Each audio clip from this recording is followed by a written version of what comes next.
Bueno, en primer lugar, señora secretaria de Educación, que los funcionarios de gobierno ahí los veo reunidos. Señora secretaria de Educación, primero expresar mi desacuerdo con el nuevo mecanismo que definieron para elegir al nuevo rector de la Universidad Distrital. Yo no entiendo, señora secretaria de Educación, cuál es el miedo a la democracia estudiantil y la autonomía universitaria, y que el rector de la Universidad Distrital sea elegido por votación directa de los estudiantes, de los profesores, de los trabajadores que hacen parte de los estamentos universitarios. Doctora Ángela Garzón, usted que estudió en la Universidad Nacional y que conoce este debate que ya es viejo del movimiento estudiantil colombiano. Y el alcalde Peñalosa, con la secretaria de Educación, en alianza con el gobierno nacional de Juan Manuel Santos, insisten en burlarse de esa democracia estudiantil, definiendo un mecanismo que finalmente el que va a definir quién es el nuevo rector es el Consejo Superior Universitario de la Universidad Distrital. ¿Para qué hacen elecciones? ¿Para qué se burlan de los estudiantes si finalmente va a ser el Consejo Superior Universitario el que va a definir el nuevo rector de la Universidad Distrital? Y recuerdo que de los 9 integrantes del Consejo Superior Universitario de la Universidad Distrital, 6 no tienen nada que ver con la comunidad educativa de la Universidad Distrital. Son personas externas, con lo que se termina violando la autonomía universitaria. Hecho ese comentario, señora secretaria de Educación y colegas, pues resaltar la importancia de la educación. Yo otra vez insisto en esto porque a veces, y sobre todo con esta nueva propuesta de la Comisión Accidental, a veces creo que no se entiende la importancia de la educación superior y particularmente la educación pública superior. Y señalo esto, además muchos colegas insistieron en la importancia de la educación como una herramienta para mejorar niveles de igualdad en el país. Colombia es uno de los países más desiguales del mundo y por supuesto el acceso a la educación y la educación de calidad pues ayuda a mejorar estos gravísimos niveles de desigualdad que nos deben avergonzar. Pero además, si no se garantiza la educación como un derecho, el país no va a poder superar sus problemas. Está demostrado que las sociedades que logran mayores niveles de beneficio para sus ciudadanos son sociedades que garantizan la educación como un derecho y particularmente la educación de alta calidad. La historia de la humanidad lo demuestra. El desarrollo de la humanidad ha sido en parte gracias al desarrollo del conocimiento. Desde las sociedades más primitivas, cuando descubrieron o se inventaron las herramientas con la utilización de piedras, herramientas bastante primitivas, hasta los últimos desarrollos tecnológicos, pues todo esto ha sido gracias al desarrollo del conocimiento, y el conocimiento se desarrolla y también se transmite cuando se cuenta con un sistema educativo que de verdad garantice el acceso a una educación de alta calidad. Y para cumplir con este propósito de garantizar el acceso a una educación de altísima calidad, señora secretaria de Educación, es imprescindible la educación pública. Yo no digo que la educación privada deba desaparecer, esa no es la posición del Polo Democrático Alternativo. La educación privada puede ofrecer educación de alta calidad, la Universidad de los Andes ofrece educación de alta calidad, pero ¿a qué costos? ¿A cuánto ascienden las matrículas de la Universidad de los Andes o de cualquiera de estas universidades privadas que ofrecen educación de alta calidad? Y claro, alguien me puede decir, no hay universidades privadas cuyos costos de matrícula son inferiores y que son asequibles, 2 millones o 2.500.000, pero esas no son universidades que garantizan educación de alta calidad. La única forma para garantizar educación de alta calidad y universal, es decir, para todos los ciudadanos, es con una educación pública bien financiada. Y en Colombia, los últimos gobiernos, o por lo menos los gobiernos de los últimos 27 años, y ahí incluyo a Santos, incluyo a Uribe, a Pastrana, a Samper, a César Gaviria, los mismos con las mismas, se han dedicado a marchitar la educación pública. Concejal Ángela Garzón, esto es inaceptable, es perverso la política educativa que se impuso en Colombia con el neoliberalismo, porque es una política calculada para desfinanciar la educación pública y particularmente las universidades públicas de Colombia. ¿Y qué fue lo que hicieron en la Ley 30 de 1992? Entre otras cosas, yo destaco esto. La Ley 30 dice que el presupuesto que el gobierno le transfiere a las universidades públicas cada año debe crecer de acuerdo con el IPC, solamente con la inflación. Y resulta que cada año las necesidades de las universidades públicas crecen por encima del IPC. Por ejemplo, en el gobierno de Álvaro Uribe presionaron mucho a las universidades para ampliar la cobertura. Cada año se matriculaban más estudiantes, pero con el mismo presupuesto, el presupuesto solo crecía en términos del IPC y por supuesto eso hacía que las universidades terminaran con un déficit supremamente grande. Y las cifras nos lo indican. Miren ustedes el caso de la Universidad Distrital. La Universidad Distrital en 1993, el presupuesto por estudiante era de 8.7 millones de pesos, presupuesto por estudiante de la Distrital en el 93. En el año 2015, según cifras del rector de la Distrital que nos trajeron acá, el presupuesto por estudiante bajó a 6.1 millones por estudiante, de 8.7 millones por estudiante en el 93 a 6.1 en el año 2015. Es una política, repito, para desfinanciar la universidad pública y eso explica el déficit de la Universidad Distrital. Aquí varios colegas en el debate en la última sesión, recuerdo la intervención del concejal Osman Martínez que decían, ¿por qué no sacan más cupos? ¿Por qué no sacamos más carreras? No, es que el problema para aumentar cupos, para aumentar cobertura, para poner en funcionamiento nuevos programas, es que primero la Distrital tiene que resolver su déficit causado por esta pésima política de financiación. Entonces miren ustedes el déficit de la Distrital, colegas.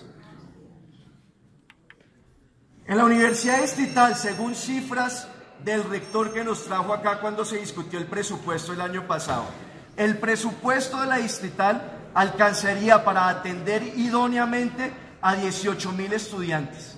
Y resulta que hoy la Distrital tiene 26.000 estudiantes matriculados y el presupuesto solamente alcanza para 18.000. La infraestructura con la que hoy cuenta la Universidad Distrital alcanzaría para atender adecuadamente a 11.000 estudiantes. Y hoy la Universidad Distrital tiene 26.000 estudiantes, hay un déficit en infraestructura. Y en lo que tiene que ver con profesores o docentes de planta, el número de docentes de planta que hoy tiene la Universidad Distrital alcanzaría para atender adecuadamente a 17.000 estudiantes.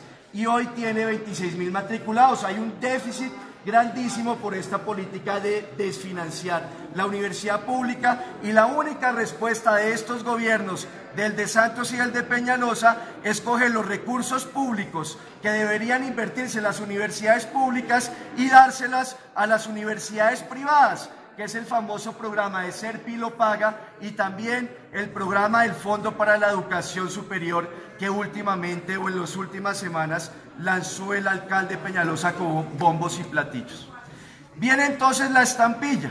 Entonces, ante este problema de una mala política educativa, se inventan la estampilla como una forma de financiar la educación superior. Y digamos que la estampilla en algo mitiga este problema, no lo resuelve, en algo lo mitiga. Pero colegas, yo llamo la atención, la estampilla no es un buen mecanismo para financiar a las universidades públicas. El Polo, y yo voy a votar este proyecto, pero yo quiero ir a un debate más de fondo, concejal Flores, y que discutamos. ¿La estampilla es un mecanismo idóneo para financiar a las universidades públicas? Yo, con toda sinceridad, les digo que no es un mecanismo idóneo. Primero porque la estampilla no garantiza ingresos estables. Eso depende de cada año cómo vaya la contratación del distrito en este caso, y de eso depende los ingresos que tengamos por esta vía de la estampilla, y que un año pueden subir, otro año pueden bajar dramáticamente. Estuve revisando desde el año 2011 cómo variaron estos ingresos y miren, en el 2011 disminuyeron en un 10%. En el 2012 volvieron a bajar en un 20%, en el 2013 cayeron un 8%, en el 2014 aumentaron un 60%, ahí estuvimos de buenas, digamos. 2015 cayeron 6%, 2016 cayeron 18%. Así uno como planifica, yo les pregunto. O sea, si ustedes son rectores de una universidad pública, ¿cómo van a planificar cuando no saben qué sus ingresos, cómo van a ser sus ingresos, porque esos ingresos no son estables? Pero repito, aunque no es idóneo, pues bueno, en algo puede resolver ese grave problema del déficit financiero de las universidades públicas, pero no lo resuelve. Las cifras de la estampilla son totalmente insuficientes frente a las necesidades, en este caso.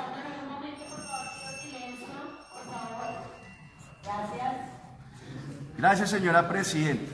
Decía entonces que las cifras son totalmente insuficientes, porque yo aquí oí a varios colegas, y se los digo con todo respeto: más recursos para la distrital y la nacional, vamos a resolver su problema financiero. No, colegas, pongámosle número a esos recursos y no los resuelven. Miren ustedes, como viene la ponencia, se aumentaría la estampilla a 1.5% y, como ya lo han dicho, 70% para la distrital y 30% para la nacional. Miremos el ejercicio de cuántos serían esos recursos de acuerdo a cómo se ha comportado la estampilla en los últimos años. Para la nacional significarían unos recursos adicionales, porque de la estampilla ya no le darían solo el 1, sino el 1.05%, de acuerdo con esa distribución. Son 2.000 millones de pesos adicionales a los que hoy tiene.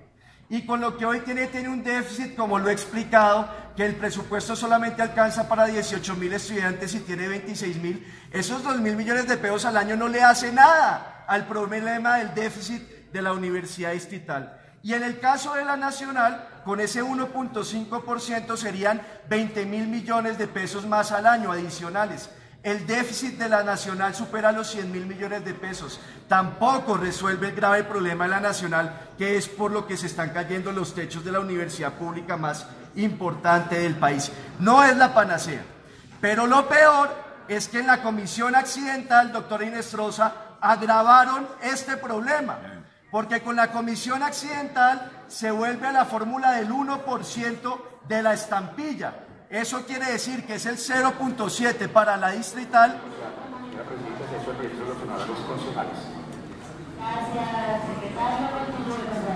Gracias, señora presidenta. Colegas, entonces vean ustedes, con la propuesta de la comisión accidental queda la estampilla en el 1%. Eso quiere decir que la distrital va a perder recursos de la estampilla, porque ya no recibe el 1%, sino recibe el 0.7%. Si hacemos el ejercicio con respecto a lo que ingresó el año anterior por concepto de estampilla, la universidad distrital estaría perdiendo alrededor de 23.000 millones de pesos con ese déficit que tiene la universidad distrital tan grave.